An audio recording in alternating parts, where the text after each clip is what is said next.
Magandang umaga po sa ating lahat at narito ang ulat hinggil sa lagay ni Severe Tropical Storm Paulo o yung may international name nga na si Matmo.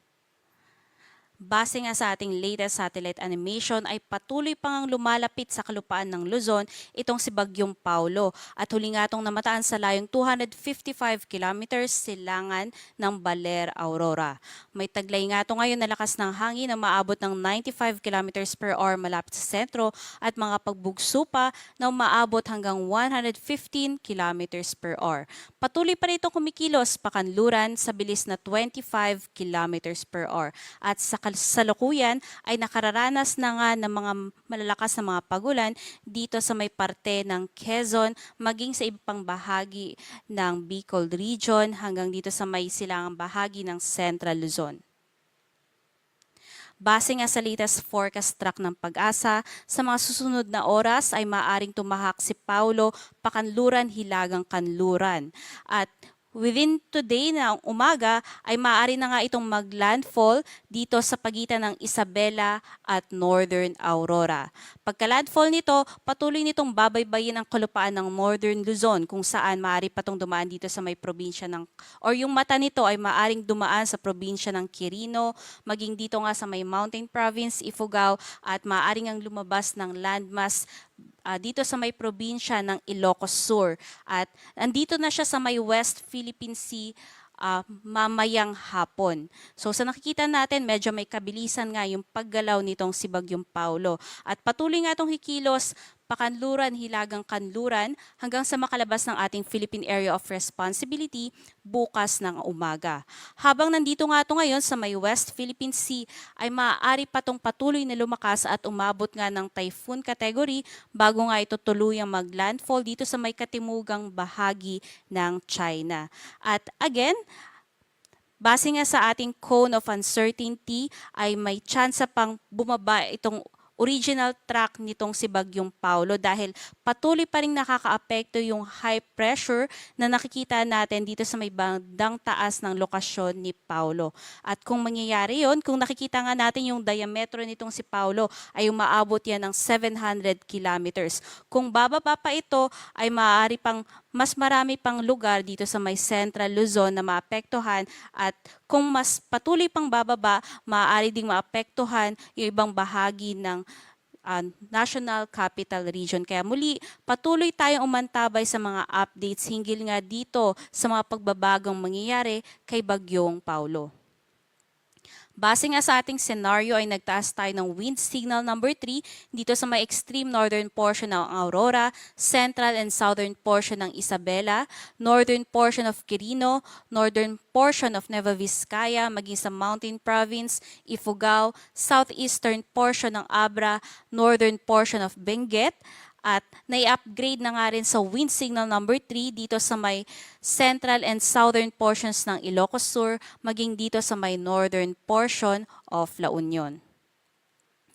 Wind signal number 2 naman ang nakataas dito sa may southern portion ng mainland Cagayan, iba pang bahagi ng Isabela, iba pang bahagi ng Quirino, iba pang bahagi ng Nueva Vizcaya, maging dito sa may northern and central portion of Aurora, northeastern portion ng Nueva Ecija, southern portion ng Apayao, Kalinga, iba pang bahagi ng Abra at Benguet, southern portion ng Ilocos Norte at iba pang bahagi ng Ilocos Sur at La Union.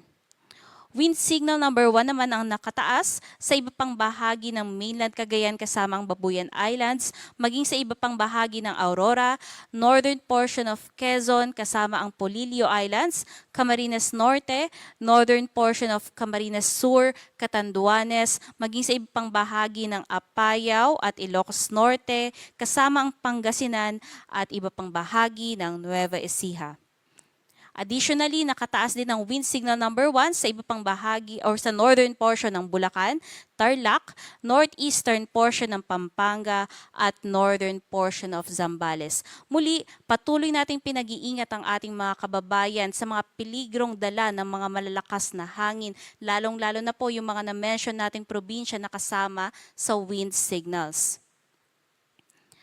Aside sa malalakas na hangin, Meron din tayong inaasahan na mga malalakas na mga pag-ulan ngayong araw. Dito nga sa may Isabela, Quirino at Aurora kung saan maaaring umabot ng more than 200 millimeters yung mga pag-ulan.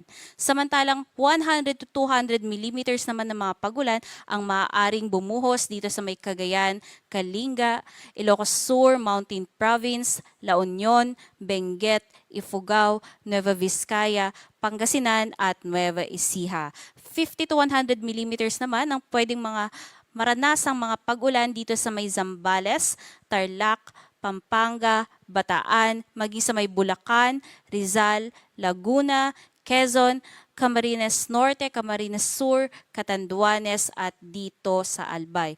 Muli, patuloy din natin pinag-iingat ang ating mga kababayan dahil ngayong araw ang pinakamalalakas na mga pag-ulan na mararanasan sa pagdaan nga nitong si Bagyong Paulo.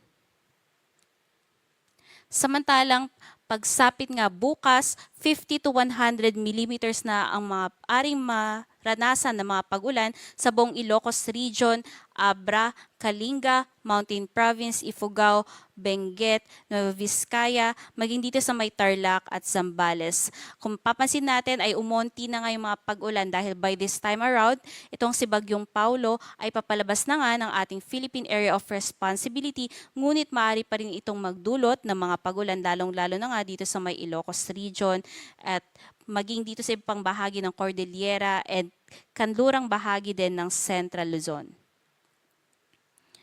Meron din tayong nakataas na gale warning dito sa may eastern seaboards ng Northern at Central Luzon, maging dito sa may Northern at Western seaboards ng Northern Luzon.